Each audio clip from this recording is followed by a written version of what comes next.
Let's get to it. First, here's Pierre Poilievre and his speech last night. This is from CTV News, and this is just this is just one little clip. There are a few choice points, even in the first 15 minutes. The first 5 minutes is he's talking all about his wife and her story and the whole deal. And it's an interesting speech. It's personable. 5 minutes in, he pivots right to hard policy, but he softens up again as well. You'll see here. And again, the interaction with the audience is something that he's very comfortable with. So it's interesting to watch. Here we go. That Trudeau tax. And there's a new tax on energy that they want to radically increase. That's what they're saying. Yes, it costs a lot of money to vote for the Bloc.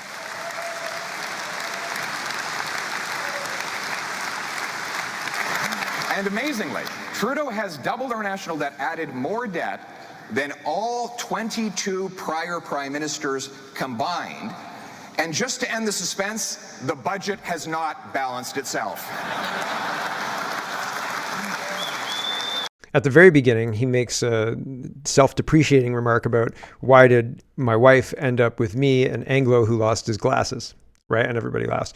So, but that's all so far that he's addressed of his glasses. He talks about the housing crisis. He talks about the affordability crisis. Here's a bit of that. This is Canada Proud sharing a moment they clipped. Here we go. To be the 74-year-old truck driver I met door knocking in Bowmanville, who just got his eviction notice despite always paying his rent on time.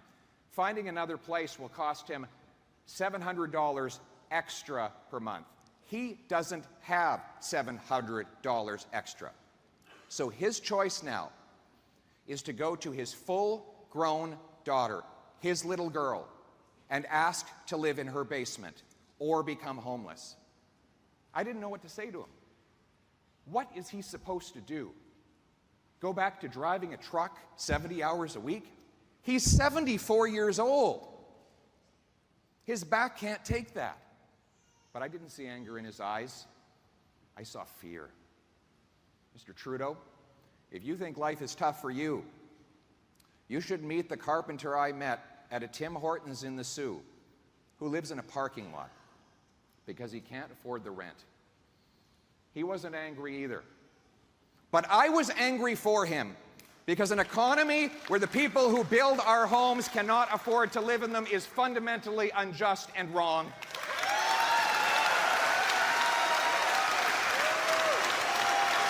So the messaging is on point. At the beginning as well, he said, I don't know when the next election will be, but we'll be ready, type deal. Eli says, sources are telling me the resolution that seeks to protect single-sex spaces and define women as a female person also passed with over 80% support at the workshop. Both gender ideology motions will face a final vote on the convention floor tomorrow. So that's today. I'll let you know how that goes tomorrow.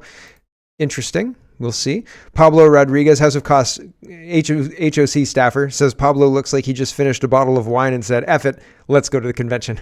So the CPC convention's happening in Quebec. Pablo Rodriguez says, let's do this thing. Andrew Lawton is asking him about Bill C-18. He says, I asked the Minister Rodriguez about how the Online News Act will help independent Canadian media outlets when the CBC stands to take in the bulk of the money. 70% of zero is still zero. Google's not going to pay, and neither's Facebook. This is fictional money. No money exists. This is money that somebody says, we'll pay you $100 to do this job. And you say, yes, I'll do that job. And then you go out and spend money. You don't have the job. You don't have the money yet. You don't have the job yet. You don't have anything like that. You don't. These people are counting chickens well before they're hatched, right? And the chickens have already said, no, we're not hatching anything. Like, forget it. Get lost. We're blocking your websites. The chickens have blocked the websites. Here is Pablo Rodriguez. The former vice chair of the CRTC said that it's the CBC that's going to get the lion's share of any money given under the Online News Act. So how is that supporting independent media creators in Canada when it's just increasing an already very generous subsidy that the CBC gets from the government? Well, we based our bill on what we saw in Australia, and we tweaked it, and I think we made it better. But if you look at Australia, proportionally, it's all the small media that got more than the rest. But that's not what experts are saying in Canada will happen. They're saying CBC will get even more money of that. Those are against the bill, but when you speak to the people in Australia, and we brought some of their experts But here, these are Canadian experts. And they went to the committees, it's the same structure, and they went to the committees and they said proportionally all the small media got more. That's not an answer. That's not an answer. We talked to Australian people, and proportionally, the small media got more, right? But the Canadian experts are saying that CBC is going to get more. Yeah, well, it's the same structure. That's not an answer. And it's interesting because the Canadian bill and the Australian bill are very different. The Australian bill basically allowed Google and Facebook and the other big tech giants to set their own deals with publishers, and they came to mutually agreed upon decisions, and the government kind of butted out, I guess, but not really, but kind of. But it was palatable to Facebook and Google there, where the Canadian agreement is not palatable, and they are blocking news links. And so I don't know how Pablo Rodriguez could say we made it better. Like, is the goal to make Google and Facebook block news links? I mean, I don't mind. It doesn't bother me, because probably having the propaganda out of people's news feeds is better than having it in there. So made it better, I guess. Here's Kian. He says, Stephen Guilbeault came to gatecrash the Conservative Party convention, and I got the chance to ask him about his position on the CCP Climate Committee and their interference in Canadian democracy. He ends with, next question in French. Minister, did you ask your colleagues on the Chinese Communist Party Climate Committee whether or not they would quit interfering in Canadian democracy, or did you leave that alone? I have spoken with human rights issues when I was in China just last week. Canadian democracy, though. Prochaine question. What a jerk. What a jerk. He spoke about human rights when he was in China last week. I'm sure you did, sir. I'm sure you did. Here is Alexandra. She's a Rebel reporter, and she says, Climate Change Minister Stephen Guilbeault dodges my question on why he constantly attacks our Canadian fossil fuels, but continues to promote energy sources from Communist Party of China. Here we go. The total ignorance that you and many others have when it comes to the issue of climate change. Merci beaucoup. Merci, Guilbeault. Thank you. Why are you more aggressive with Alberta use of fossil than the one in China?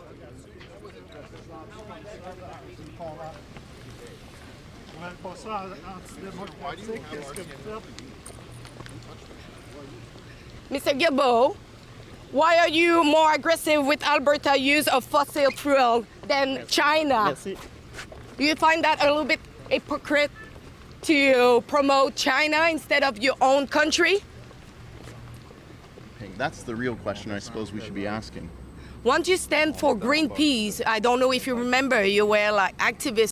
So there we go. The questions they just ignore from the outlets they don't like, which is a very kind of thing you've come to expect from the Liberals, I think. Noah says CTV's Annie Claire pulls no punches in those questions for the Prime Minister tonight in Singapore. Lots of other tough questions by the press corps as well, including by Singapore media. Why do you think that your message and your brand does not appear to be connecting as well as it once did? This is 2 minutes. I'll play the first minute. This one is interesting. Hold on a second. I've got it wrong. Here is that question and his answer. Are determined to defeat you.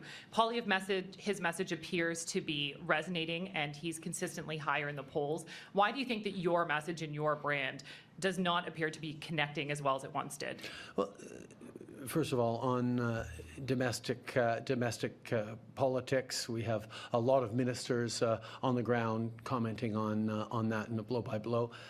My focus very much continues to be making sure we're building a better future for Canadians.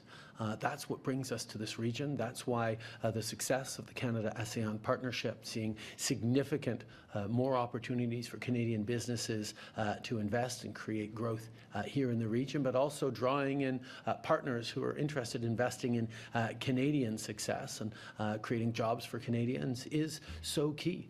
We are seeing right now a really difficult time, not just for Canadians, but for people all around the world. And the need that we have to continue to stand up as a strong voice for the things that matter, that keep people safe, that keep the economies growing, and engage responsibly and constructively here, are things that really do matter to Canadians.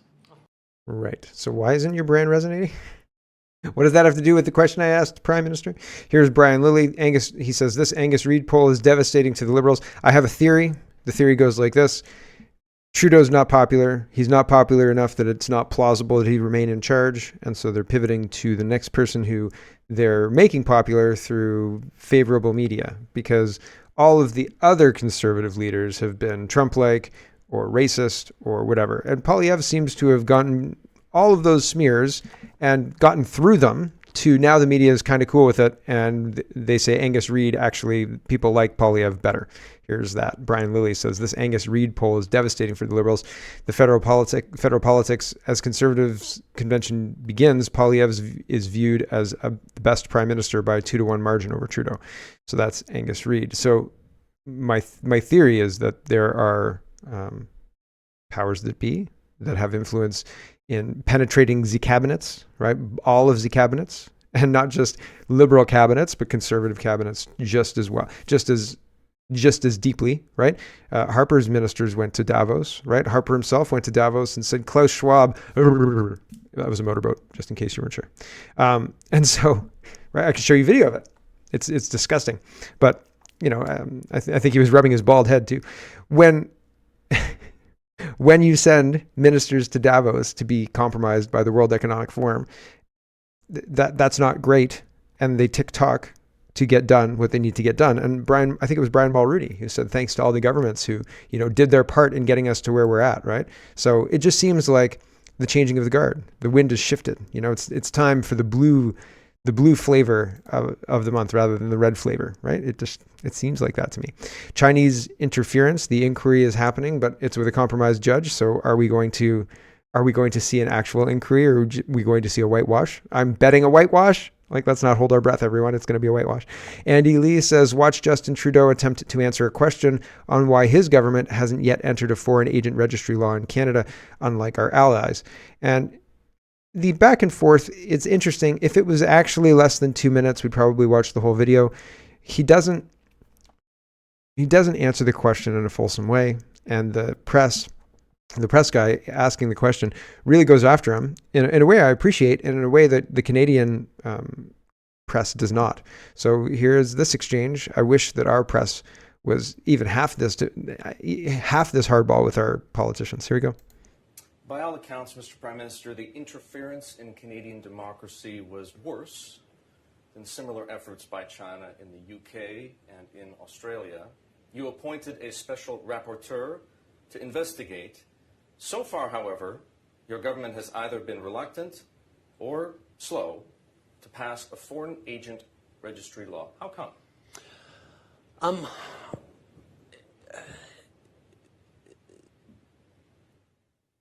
This is a complex issue with no easy answers. And a lot of people have glommed onto, if we get a foreign agent registry, suddenly everything will be simpler and easy to do. It hasn't solved everything in any place it's been brought in. It's an important tool, and we're absolutely looking at it. At the beginning of the interview, the interviewer says the United States, Australia, and I think he says one other country, they all had foreign agent registries, and they all had less Chinese interference in their elections. How come you haven't done this? And he says, well, they still had it. They still had, they still had interference. Sure, but that wasn't the question. But there are stories, there are moments of our history where, creating registers of foreigners in a given country or in Canada even has led to less than optimal outcomes. And we just need to be careful about those sorts of things. But he's making the same argument as Senator Wu, that this is racist. To make a register of people who may be lobbying the government is racist. I'm going to show you that the press guy pushes back and saying, that's not racist. We're not interning these people. We're not, putting these people on a list of, where they live and all the rest. It's a bit different than that. So it's interesting, but he's trying to make the same argument that Senator Wu and others who seem to be influenced by outside forces, according to Andy Lee, Israeli intelligence.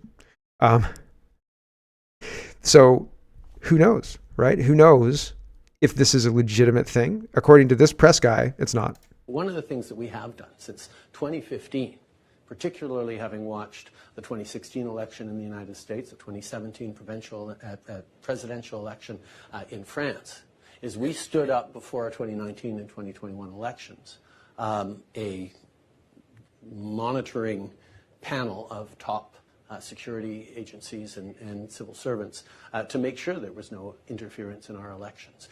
We've moved forward on oversight over all our national security bodies and actions by parliamentarians. We've taken significant steps to counter and discern interference, including not just interference in our democratic institutions, but in business, in our academic universe, and not just from China, but from a range of countries. And that's going to continue to be something that we work. If I may follow up on that point, a foreign agent registry seems like a simple and appropriate response to political interference by another country, and it's just a way for the government and Canadians by extension to know what lobbyists on behalf of other countries are doing in Canada. It's not a tax on foreigners, and it's not an internment policy. So why not? Would it apply to Americans? If they were lobbying on behalf of a foreign government, would it not? I don't know. Well, yes. America, Justin, is a foreign country to Canada. And if you wanted an exemption, then you can hammer that out in policy. But why would you want an exemption? Why would you not say Americans are lobbying Canada on milk and dairy, on cheese and all the rest of it, or oil and gas exploration in coastal waters, or whatever it is, whatever they're lobbying Canada on? Shouldn't people know about that? Would it apply to America? Do you understand what foreign means? Come on. And the guy's saying, it's not an internment policy. It's not. And Trudeau tries to engage in a policy debate like he's talking to somebody in the House of Commons. It doesn't work. It kind of falls flat. It very much falls flat. So it's very interesting. Why don't we have a Chinese registry? Because it seems that the Prime Minister subscribes to the CCP position of that's racist, yo. Andy Lee, who says she's responding to this, or she's putting out this Chinese language communication, and she says the Chinese embassy has threatened consequences if an inquiry into interference proceeds. Quote, China urges Canada to abandon ideological prejudice, stop spreading lies about China, stop misleading the public, and to stop sabotaging relations. Otherwise, there will be consequences. Like they'll kidnap two Michaels, right?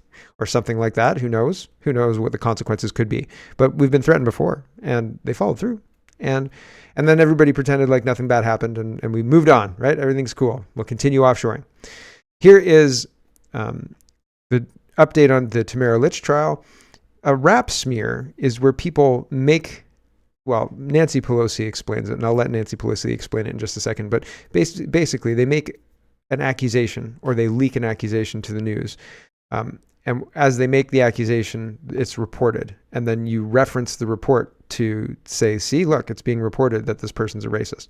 So it's a way to shop your opinion around to the public to make sure that the public shares your opinion. It is a campaign strategy. It is a marketing strategy. It's a public relations strategy. Here's Nancy Pelosi explaining this. This is what's happening to all of the people. David Lametti's use of the term occupiers, anybody's use of the term occupier. Chrystia Freeland's use of the term terrorist, anybody's use of the term terrorist. These things are rap smears. They say the terrorists, the news report, the terrorists, and then that's an established term for the group of people for which the target is, right? This is a psychological operation being run on the Canadian public. It's not news. But anyway, here's Nancy Pelosi to explain the tactic. It's a strategy, she says. You demonize, and then we call it the wrap-up smear. If you want to talk politics, you call it the wrap-up smear. You smear somebody with falsehoods and all the rest, and then you merchandise it. And then you write it, and they'll say, see, it's reported in the press that this, and this. So they have that validation that the press reported the smear, and then it's called the wrap-up smear. Now I'm going to merchandise the press's report on the smear that we made. And it's a tactic. You demonize. You demonize them. So you don't demonize them in a public place. You can demonize them in a public place. You can say, oh, that person's a racist or something like that. It'll probably help to build your story. But you call friendly newspapers. You call newspapers where you're the inside source for this one. And Nancy Pelosi would be a big source. Hi, it's Brad calling from Nancy's office. How are you doing? Right? I've got a story for you that you might be interested in. Right? You understand? And then the story is blah, blah, blah is racist. And the person says, okay, well, like, how? right? And then they explain how the person's racist. Then this is a big story. And then Nancy Pelosi goes out and says, I can't believe the blah. I knew this racist was racist, but I can't believe it's this diabolical, right? But it's the story that she made. She created a product. She sold the product to somebody who needed the product, right? A person who's a news article writer, and the news article writer gets his thing. His editor's happy. I've got a scoop, right? It's an exclusive me scoop from a really, really reliable source, the, office of the Speaker of the House, or not anymore, but she was. And so that looks good. They run it because the source is good, and historically it's yielded whatever. And then Nancy Pelosi says, look at this racist. I can't believe how racist they are. It's a wrap-up smear. It's a way to make sure that the public is understanding how they're supposed to respond to these people. For real. It's wild and crazy. And so they're doing the same thing with Tamara Lich and with the Freedom Convoy people, period. Here is Mr. Surveillance, and he says Crown attorneys are treating the Barber Lich trial like they did when they presented in front of former Liberal campaign organizer Paul Rouleau. What we are seeing here in a number of areas is evidence that is being put to us mid-trial. It's problematic. So they did the same thing with the Rouleau thing. It wasn't really an investigation, but they would flood the lawyers, the opposing lawyers, with all sorts of evidence the night before, even the morning of, so they'd have to have a read through it because they were asking for the evidence, so they'd get it at the last minute or whatever. And so they're trying the same stuff with this trial, and that's very interesting. And it doesn't look like they're likely to get a conviction at this point in time. Like, they're trying to change their argument about what the conspiracy was. And all of the time when Chris Barber or Tamara Lich encouraged anybody to come and protest, it was to peacefully protest. So a criminal conspiracy to, commit mischief and all the rest of it, it's going to be really hard to prove, like almost impossible hard to prove, because it's made up nonsense. So I think they're going to try and pivot their case, but they can't. So it's very interesting. Judge in Lich Barber criminal trial says the case has got the potential to go off the rails. Yeah. The judge presiding over the criminal trial of Tamara Lich and Chris Barber, key organizers of the 2022 convoy protest in Ottawa. Hey, there's no quotes around it. It doesn't say freedom though, right? It was the Freedom Convoy. That was the name. In Ottawa, said Friday, the proceedings have the potential to go off the rails, and stressed the importance of clearing up what evidence the prosecution intends to put before the court. Crown prosecutors plan to rely on a large volume of text messages from Mr. Barber's phone as part of their case. Tension was high at the trial on Friday after Mr. Barber's lawyer, Diane Magus, said that the prosecution had only recently disclosed which of those messages it intended to focus on in court.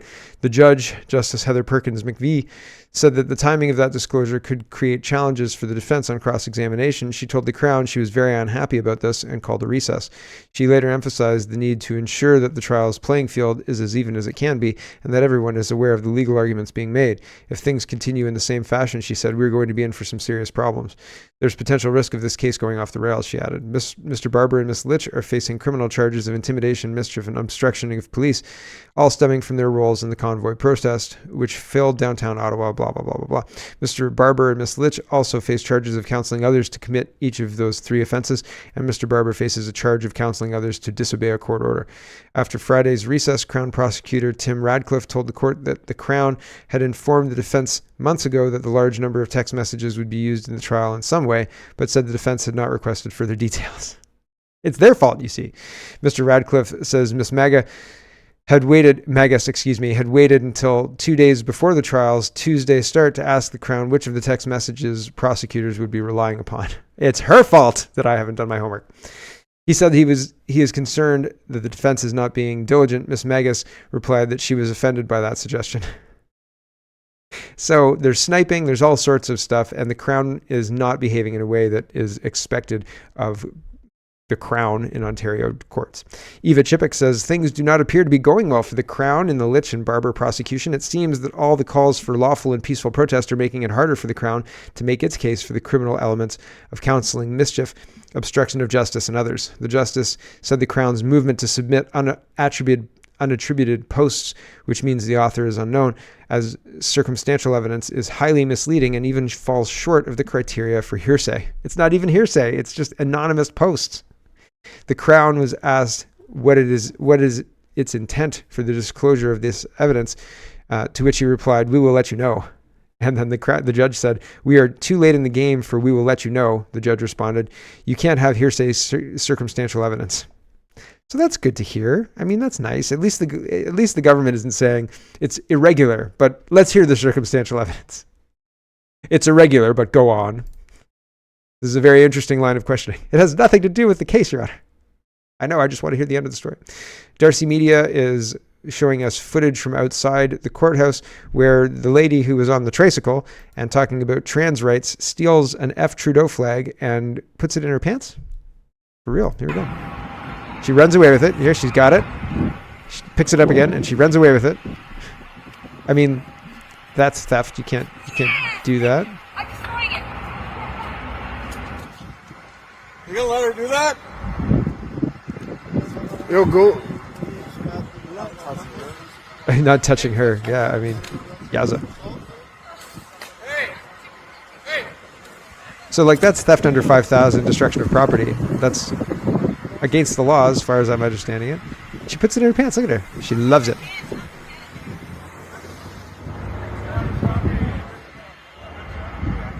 Wow. So, mental illness is just something that's really plaguing Canada at this point in time. And for some reason, the people who are suffering the worst believe that they're really in the right. It's really interesting. It's really and believe that if they steal somebody's flag and shove it down their pants, that's okay to do. Weird, right? That's weird. Here's Seamus O'Regan gaslighting people. He was part of crushing the trucker convoy with his government. And he says, truckers drive our economy. This is posted yesterday at afternoon. More than 75% of the goods in Canada are transported by truck. That's thanks to truck drivers. Happy National Truck Driving Week.